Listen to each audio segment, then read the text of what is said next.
Assalomu alaykum ustoz. Iltimos, ishlarim yurishi uchun duo qilib qo'ying debdilar. Har kun daromad degan profil. Faqat daromadni o'ylasangiz yurmaydi ish. Ish yurishi faqat pul topishda emas. Ish yurishi, mana hozir sizning ishingiz yurdi.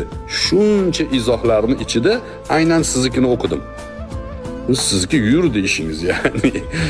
Ish yurishi do'stlar, kuniga Allohning aytganini qila olish. Allah qaytargan narsalardan saqlana olish, ish yurishi shu.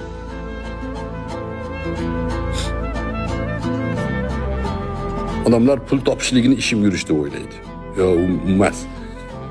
Agar siz daromad, pul topaman, pul deyursangiz, atrofingizda pul deydigan odam ko'payadi. Keyin ishingiz yurishganda ham foydasi bo'lmaydi. Qadarga rozilik, Allohning aytganiga harakat qilish, qarindoshlar bilan aloqa bog'lash, yetim yesirga yordam berish